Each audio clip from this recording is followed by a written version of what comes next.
I'm here with Lena Westman, who is so nice to be here with you, Lena. And I really wanted to interview you for Waldorf 100, which is today, 100 years since the first Waldorf school opened.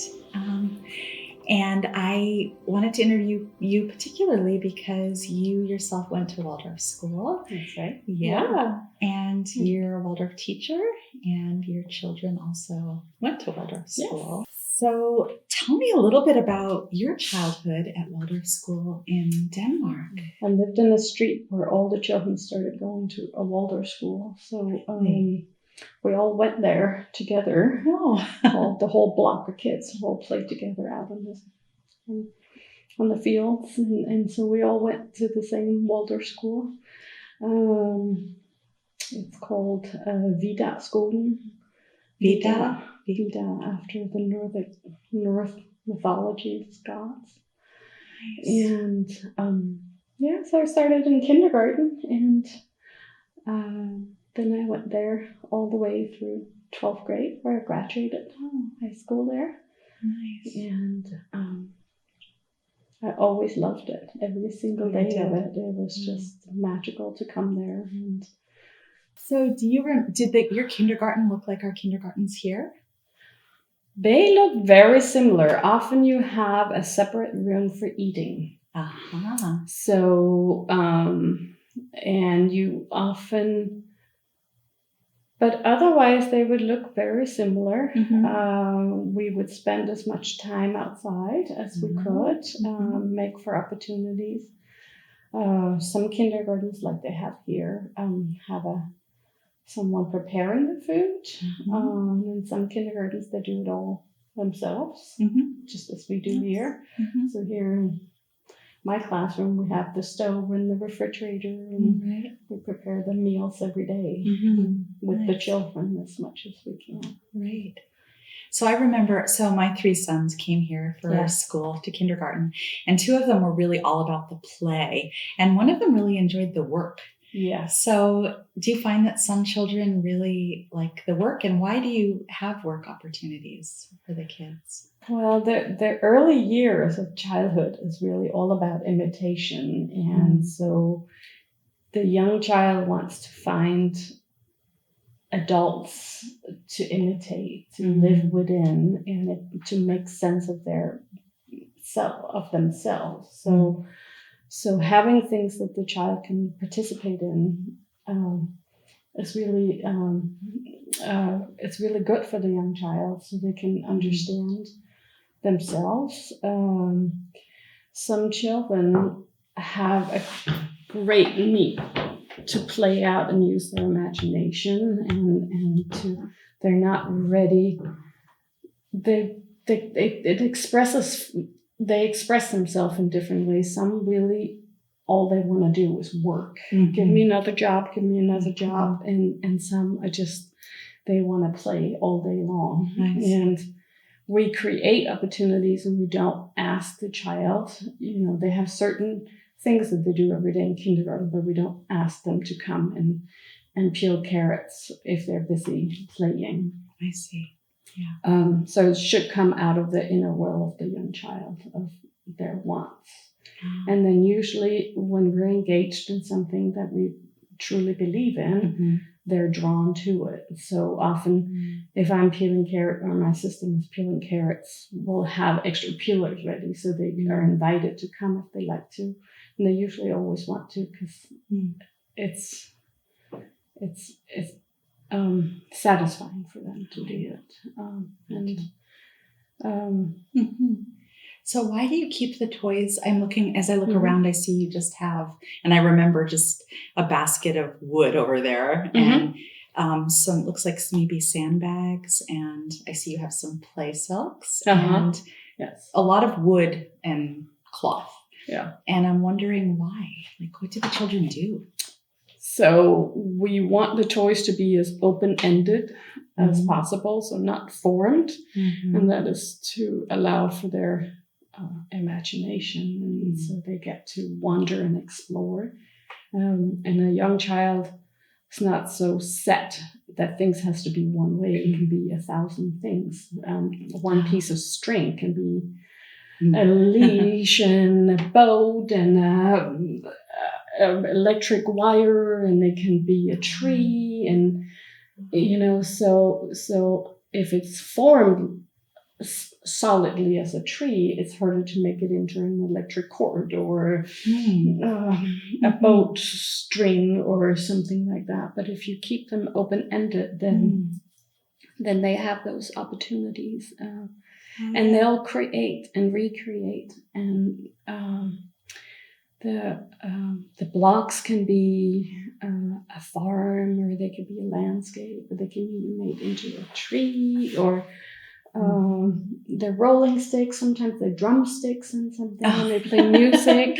That sounds fun. Yeah, it does. Sometimes they're even food, right? There are a lot of restaurants. Yes.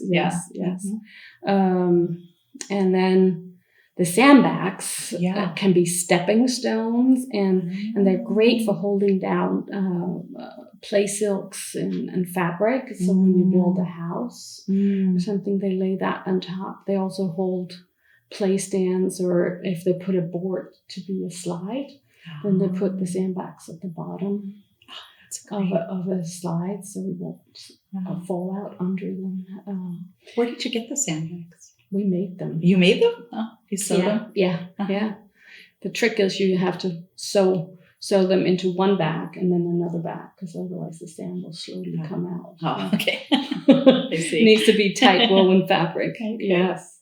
And then sometimes we use the bags also. They're very calming. So if you're wiggly and squirmy, then they can feel really comforting to have in your lap. I've seen that in the grades too. I calm you remember. down. Yeah. Sometimes the children have a bag on their laps, right? In the early grades when they're having trouble sitting. And then they're fun to balance with too. Sometimes put them on our head. We can play hot potato, and then we toss them around and toss them in the back. And it's a really good game for their gross motor skills. And they, that weight, the heavy weight of it. And like if it's not done, just the right way. Yes. Then.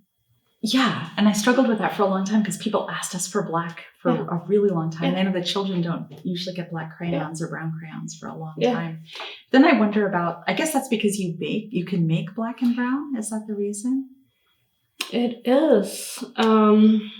It's an interesting question, and I think it's been coming up a lot more in terms of diversity and Waldorf being a little white.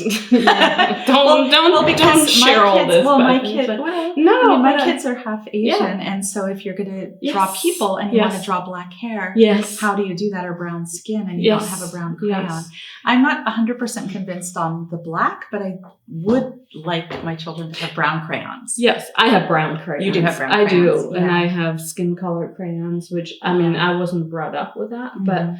I don't have the black, and that's nothing to do with that I don't want them to have the black. I just find that they only use the black if they have the black. It's like they're really attracted to it, and I think it's like they see that a lot in their surroundings, so it limits them. Oh, yeah. But it becomes, I think, all the cartoons and different things we see with black. Too outlining, maybe. I think that's very tempting. I am very tempted to outline with black. So that's my reason. I really think it was really potent for me a couple of years ago. There was a mom who was like, she was African American, and she said, why are they not allowed to wear black? What's wrong with black? And it was like, it's for that inner feeling, but then it was like, is black, is that, so it's really what message does that give to the, so I really feel that, it's something we consciously have to work with. So I really applaud that you do that, actually. That we're offering the black silks. Thank you. So, it's been so popular. And it's hard to get black to dye black, to get this dye, the silk to take black. So actually I dyed them all myself last year. I remember that you did that. I was there. You were there? Yeah, at my house when I was dyeing. So I dyed one batch, and I thought, not many people are going to want black clay silks. Well, and they did. Were packing them and ironing them. I was. I was doing it myself.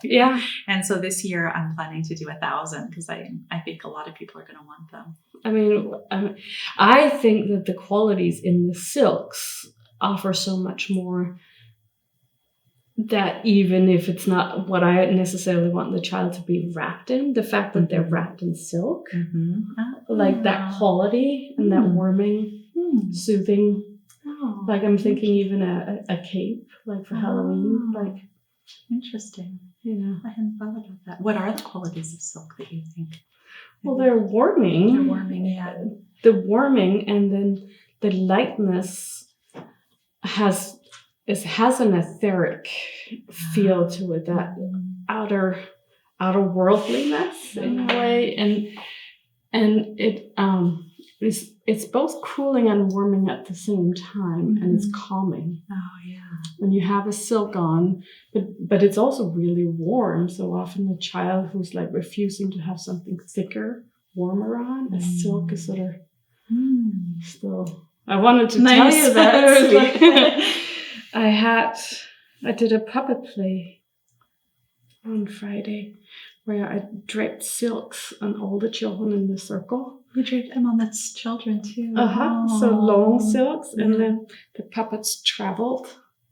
As opposed to a puppet play that's so here. sweet. So they were like part of the play. I was and they were love that idea. So lovely. Were they just mesmerized? They were absolutely, but they sat there with different colors, and then I had just tied dolls out of the silk, the square silks.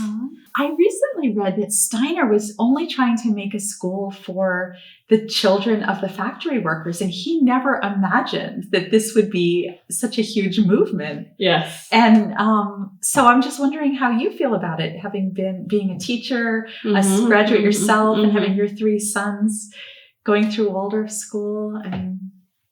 Well, I think I see it quite simply. I hope that it can reach as many children as possible. I see, I see your boys, I see my boys, all these young men and women, how incredible they are when they've gone through the Waldorf school, and how independent and self-driven they are, and capable in a whole different way that they can make. None of them are unable to get on with life, that they really have that strength in life, that they figure it out one way or the other. And I think in our world where we have so much technology, it's really important that young child comes out and meets the world, meet nature, see different things, get to put their hands on things and feel it and smell it and dig it or eat it. And so I think that the reasons for Waldorf schools are just as relevant as they were 100 years ago. I think that there's a lot of things going on in the world that supports sending your child to a Waldorf school, of creating a whole human being that is ready to take responsibility beyond themselves and caring for the world. Yeah. Thank you. I agree with you. Yeah. There's a teacher, John McAllis, who comes here sometimes and does teach. We have also a teacher training here at Summerfield, right?